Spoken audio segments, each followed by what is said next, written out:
Gente, imagina uma rede tão gigantesca, mas tão onipresente, que é capaz de sustentar populações inteiras durante guerras globais. Nossa, sim. E até de financiar iniciativas de saúde em todos os continentes. Exato. E que opera ativamente nas nossas ruas, nos nossos bairros, neste exato segundo. Só que, historicamente, essa força monumental não pertence a nenhum governo. E também não busca um único centavo de lucro, né? Pois é. Quando a gente pensa nas engrenagens que movem a nossa sociedade, a mente costuma ir direto para duas caixas que são muito bem definidas. O Estado, com as suas leis e cobrança de impostos, e o mercado. Com as empresas privadas gerando capital, claro. Isso, mas existe um terceiro ecossistema que é vasto, quase invisível às vezes, que preenche absolutamente todas as rachaduras estruturais entre essas duas caixas. O famoso terceiro setor. Ele mesmo. É uma força que molda a vida de quem nos ouve todos os dias, mas raramente a gente para investigar de onde essa força veio, como ela sobrevive e principalmente por que ela existe. Então sejam muito bem-vindos, essa é a nossa investigação de hoje. E é uma investigação e tanto, porque o terceiro setor é tipo o verdadeiro motor oculto da sociedade moderna. Com certeza. E eu estou muito animada porque hoje a nossa mesa aqui está coberta com as anotações de um documento central super denso. O título é História e Evolução do Terceiro Setor no Brasil e no Mundo.pdf. Um material excelente, diga-se de passagem. Muito. E a nossa missão nessa análise aprofundada de hoje é traçar a jornada das iniciativas de solidariedade desde a antiguidade até, essas complexas ONGs modernas. Entendendo bem como as crises globais moldaram essas organizações, tanto no mundo quanto especificamente no contexto brasileiro depois. Perfeito. E eu sei que você preparou algo especial para a nossa audiência visualizar isso, né? Ah, sim. Para a nossa imersão de hoje, eu configurei o nosso cenário virtual aqui no estúdio para refletir essa magnitude. Quem pudesse ver o que estamos vendo agora, notaria que as paredes estão cobertas por uma linha do tempo gigante e super imersiva. É impressionante mesmo. A base dela, lá embaixo, começa com afrescos e mapas da Grécia e de Roma antigas.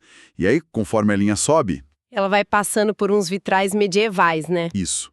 Cruza com plantas arquitetônicas de cidades industriais, todas cobertas por uma fuligem europeia espessa. Até, bum!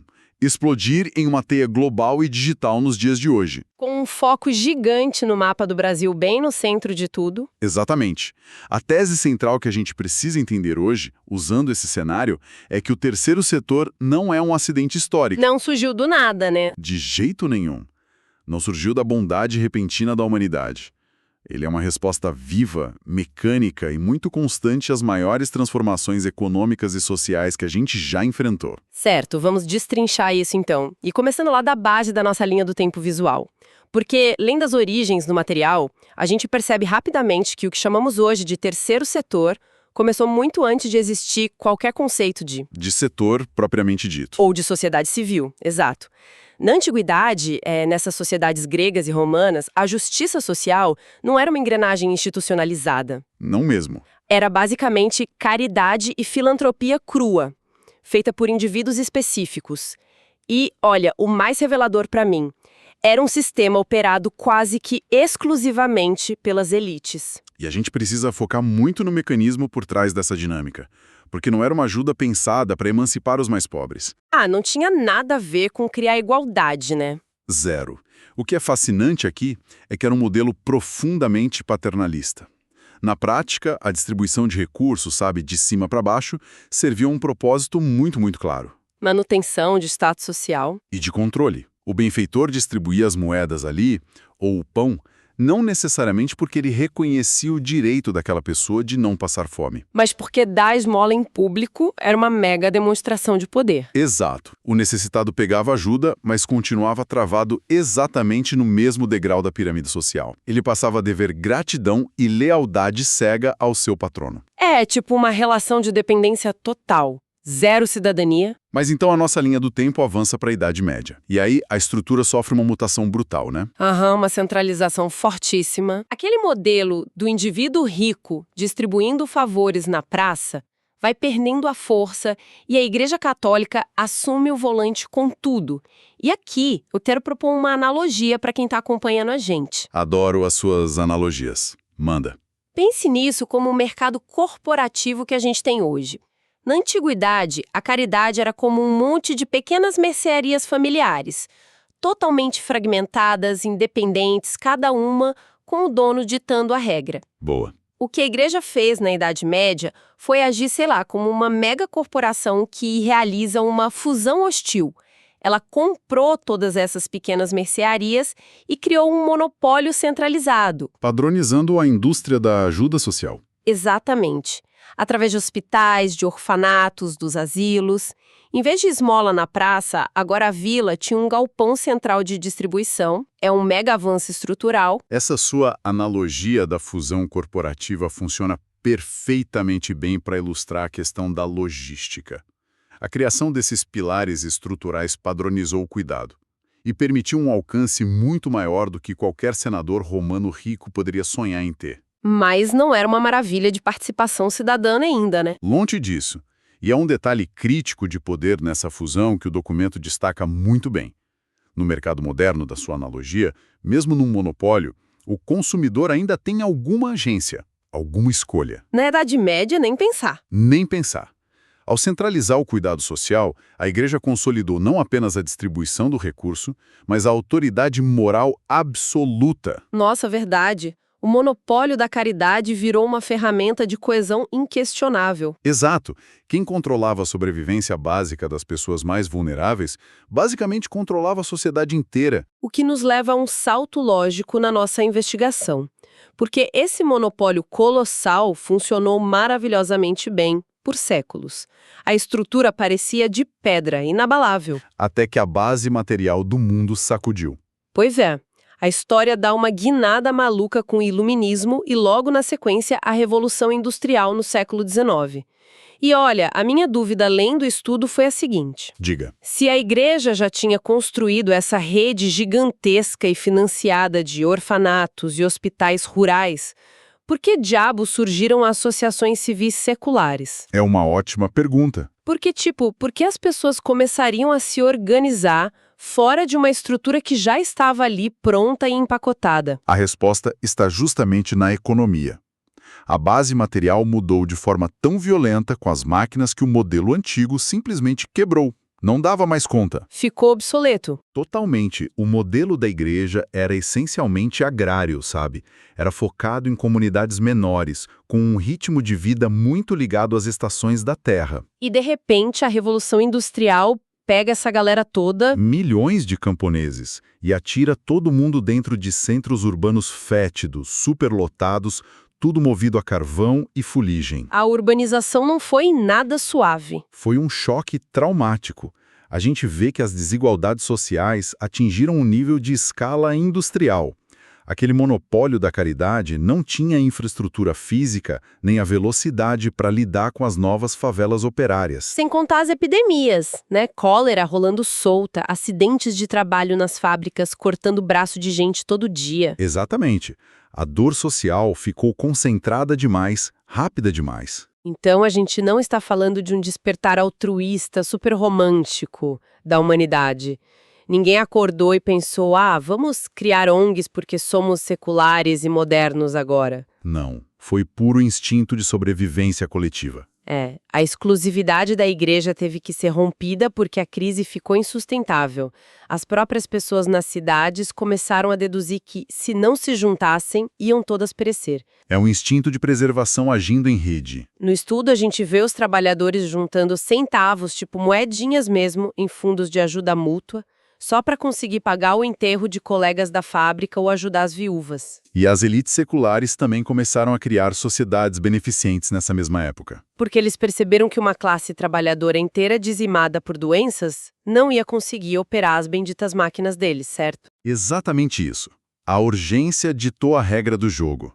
Esse surgimento de associações laicas no século XIX é tipo o primeiro grande ensaio do que viria a ser a sociedade civil moderna. Um laboratório no meio da fumaça das fábricas. Perfeito.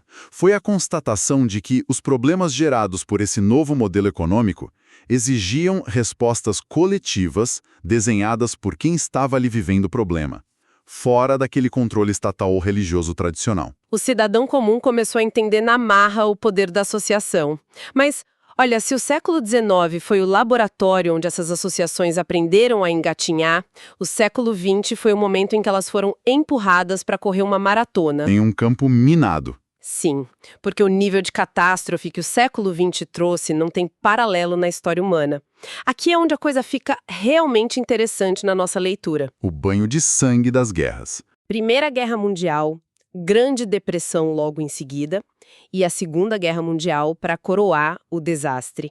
Cidades inteiras varridas do mapa, economias colapsadas, milhões de refugiados. E o grande ponto de inflexão aqui é que aquela ilusão de que o Estado sempre vai estar lá para me proteger foi completamente estilhaçada. Virou pó. Esse é o momento definitivo. Durante e logo após as guerras mundiais, a premissa de que o governo resolve tudo ruiu por um motivo puramente físico.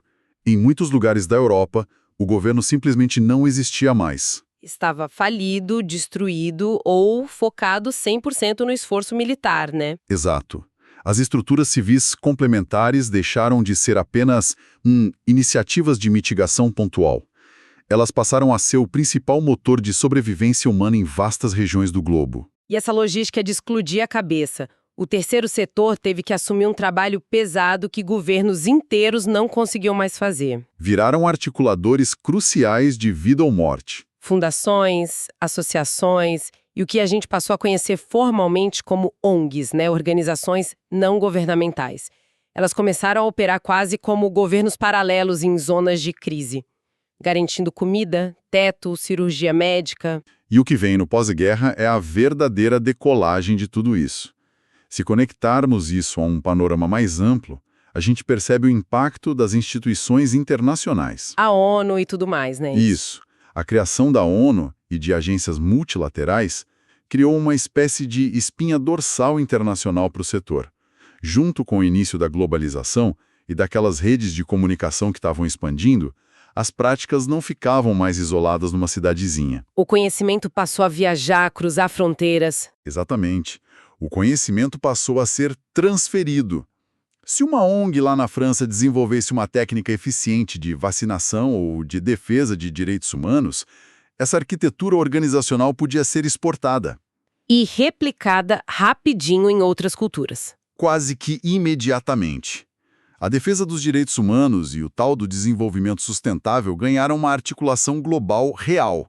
Inaugurou o que chamamos de Era de Ouro do terceiro setor. É lindo ver essa teia transnacional gigantesca se erguendo a partir dos escombros de 2 conflitos mundiais absurdos. É a resiliência humana na prática. Só que enquanto a gente acompanha o brilho dessa era de ouro no cenário internacional, a gente precisa urgentemente focar a lente da nossa discussão aqui para o Brasil. O contexto brasileiro é fundamental e muito peculiar. Muito.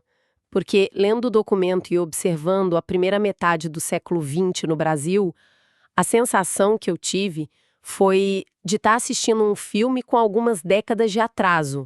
É uma ótima descrição. Enquanto a Europa via essas organizações laicas ganharem uma musculatura política gigante, o contexto do Brasil estava bem diferente, não estava? Totalmente. E por uma razão clara. A evolução do terceiro setor é, inseparável do contexto político do território onde ele está. Faz sentido. No Brasil daquela primeira metade do século XX, a assistência social ainda estava super enraizada naquele modelo antigo que a gente discutiu da Idade Média. Ainda era um monopólio da caridade. Praticamente. Era uma ação predominantemente liderada por instituições religiosas, tinha umas iniciativas privadas ali, mas eram super pulverizadas, esparsas. Faltava articulação. Faltava uma rede.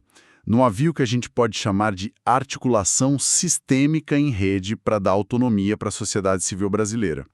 As poucas instituições modernas que tentavam surgir eram ilhas isoladas em um mar de paternalismo. As famosas entregadoras de sopa e cobertor, sem questionar o motivo da pobreza. Mas espera aí, eu preciso trazer um questionamento crítico que me ocorreu. Manda. Foi só uma questão de tempo para o Brasil? Quero dizer, o país estava só caminhando mais devagar na mesma esteira e fatalmente chegaria a esse modelo moderno de ONGs, ou houve de fato uma ruptura provocada? Ah, houve ruptura.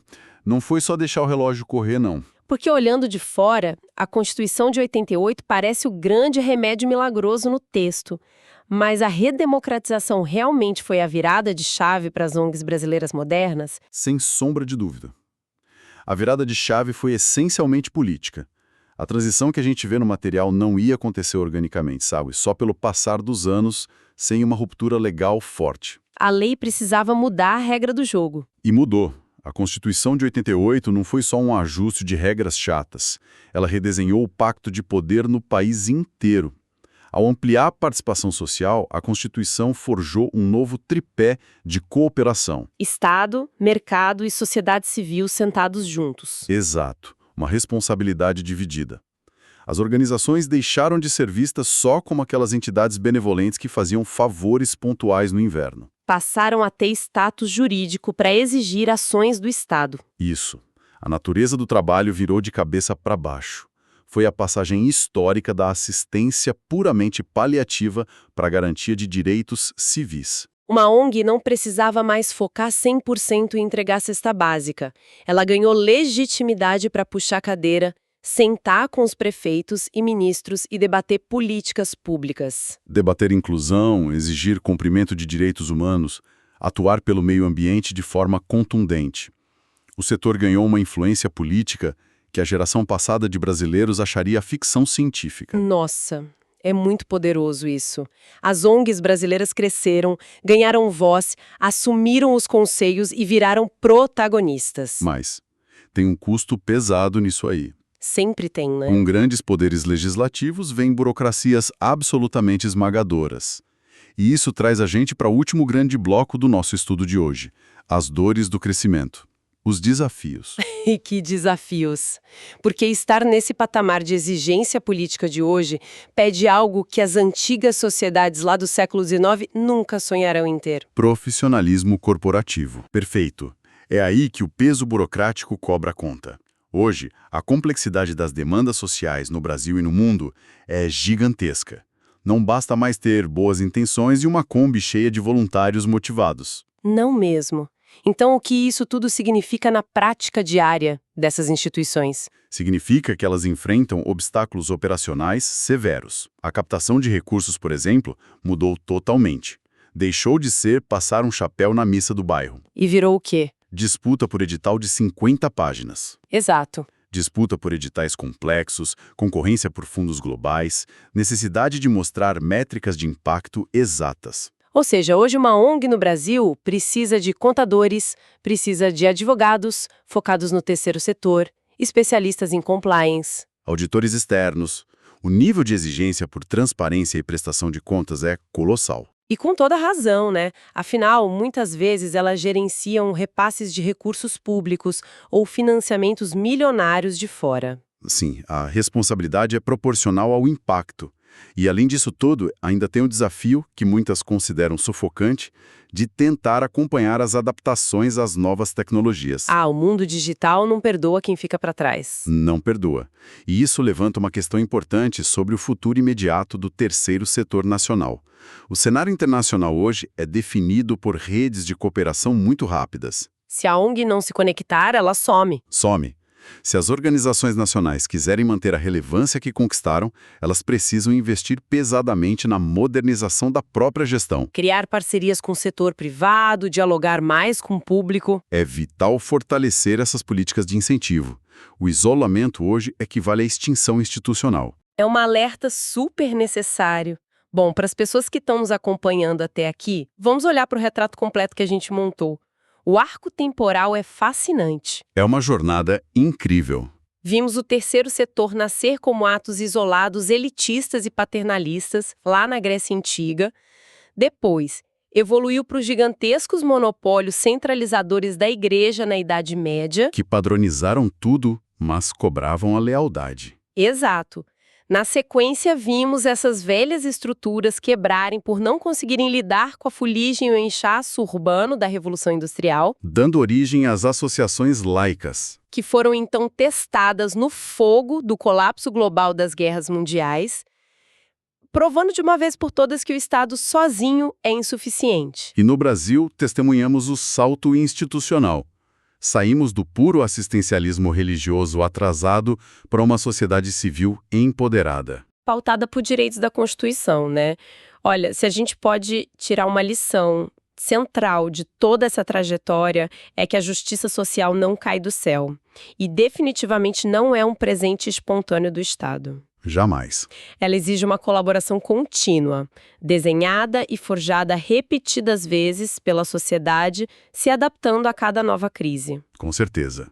E já que falamos sobre adaptação contínua, a história que a gente traçou hoje deixa a gente de frente para uma encruzilhada. Algo que a humanidade ainda está tentando processar. O Iadon nessas provocações finais. Qual é o pensamento da vez? Pensa comigo. Com base em tudo que lemos, toda a evolução do terceiro setor foi baseada na necessidade de criar estruturas coletivas para preencher as falhas do Estado e do mercado, certo? Certo. Intermediários para organizar a ajuda. Isso. Mas e o amanhã? O que acontece com o avanço brutal de tecnologias descentralizadas, tipo blockchain e a inteligência artificial? Nossa, onde você quer chegar com isso? Hoje, o poder computacional já consegue cruzar dados quase magicamente. Ele pode conectar diretamente um doador com recursos num país rico com uma pessoa em vulnerabilidade extrema do outro lado do mundo. Em frações de segundo. E com total transparência e rastreabilidade do dinheiro pelo blockchain. Então a provocação é: se a tecnologia eliminar a necessidade do intermediário logístico, será que o modelo tradicional das grandes ONGs modernas entra em colapso? Caramba! Será que elas vão precisar de uma metamorfose drástica para a gente não voltar a ser apenas indivíduos ajudando indivíduos, como lá na antiguidade, mas agora numa escala friamente digital e fragmentada? Uau! Essa é, sem dúvida, uma daquelas ideias que mudam completamente a perspectiva com a qual a gente olha para as instituições. É uma semente fantástica para deixar reverberando na mente de quem está ouvindo. Fica aí o mistério para o futuro. Fica mesmo, porque a história, pelo que a gente dissecou hoje, se recusa a ficar parada. Quero agradecer demais a companhia de todos em mais essa jornada analítica. Foi um prazer enorme. Continuem questionando o que parece permanente ao redor de vocês. Observem as engrenagens da sociedade e, claro, permaneçam curiosos. Até a nossa próxima análise. Fim da nossa investigação de hoje.